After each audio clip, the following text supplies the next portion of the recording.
Je n'ai trouvé personne dans la province qui appuie la privatisation de la gestion des soins de santé, à part les députés d'en face. Le réseau de santé vitalité, égalité santé en français, la Société de l'Acadie du Nouveau-Brunswick, l'Association acadienne et francophone des aînés du Nouveau-Brunswick, la Coalition pour les droits des aînés et des résidents des foyers de soins, la Fédération des citoyens et citoyennes aînés du Nouveau-Brunswick, le Syndicat du Nouveau-Brunswick et le Syndicat canadien de la fonction publique, tous s'y opposent.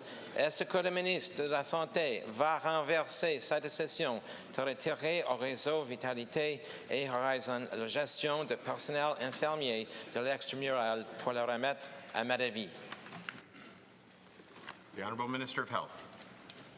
Thank you very much for the question. As you know, our population is aging.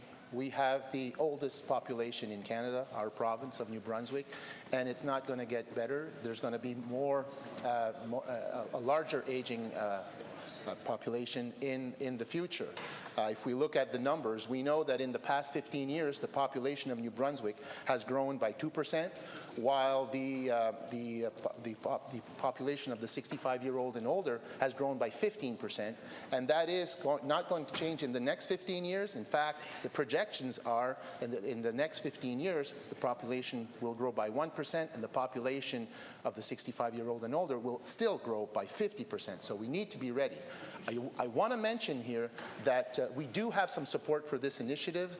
At the announcement, we had the Medical Society of New Brunswick supporting this. We had the Nursing Association of New Brunswick supporting this, as well as Horizon. The RHA Horizon is full support of this initiative. Leader of the third party. Mr. Speaker, you know, this government has privatized the management of public pensions, it's privatized the management of our extramural nurses, food and cleaning services in our hospitals, property assessment, and the provision of nursing homes. Mr. Speaker, and when it comes to privatizing the management of our extramural nurses, that indeed may be a violation of the Canada Health Act, which requires the public administration of health services. Why does the Minister of Health not have faith in the ability of our health authorities, Horizon and Vitalité, to manage the work of our extramural nurses? Instead, he's trusting Madavi Health Services in Nova Scotia to tell them how to best care for their patients. Honourable Minister of Health. Merci beaucoup, Monsieur le Président. Écoutez, c'est vraiment une opportunité ici d'expliquer. Tu sais, il y a le mot P, là. He said the P word. Et ce mot-là, bien souvent, il fait peur. Et l'opposition, il se plaît à faire peur. Mais ici, là, on parle de maintenir un système entièrement public comme c'est le cas présentement.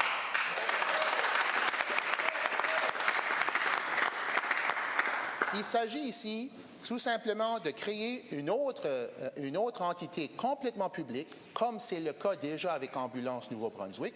Ambulance Nouveau-Brunswick, depuis déjà plus d'une dizaine d'années, fait partie de la fonction publique, fait partie de la partie 3 de la fonction publique, tout comme les régies régionales de la santé. Ici, il s'agit de créer une nouvelle entité qui s'appellera EM-ANB, Inc., qui fera exactement la même chose. La seule chose, unique chose que nous faisons, c'est Madavi qui s'occupera de la gestion, c'est tout.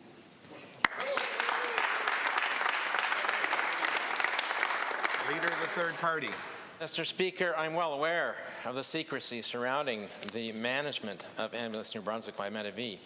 The Crown Corporations Committee earlier this month, I asked the subsidiary of Nova Scotia-based Madavi Health Services that manages our public ambulance service to provide financial statements for their $30 million share of the $100 million annual contract that the government provides to run Ambulance New Brunswick.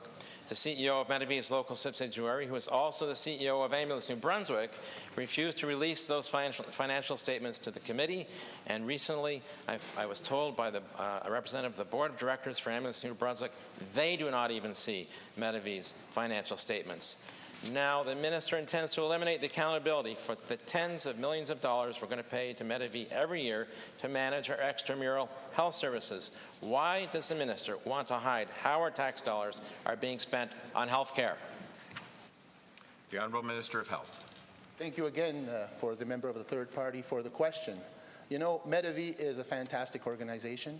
Medavie has proven that it is a leader in Canada and all over the world for provision of services, of health services. Did you know that they are the largest private ambulance provider in the country? These are facts that show that the partnership that Medavie has, not only with the government of New Brunswick, but all various governments and organizations across the country and around the world, bring a lot of value. And that's the value that we have taken advantage of in the past decade, and we will continue to do so. I do also want to state that Medavie Health Services is a non-for-profit organization.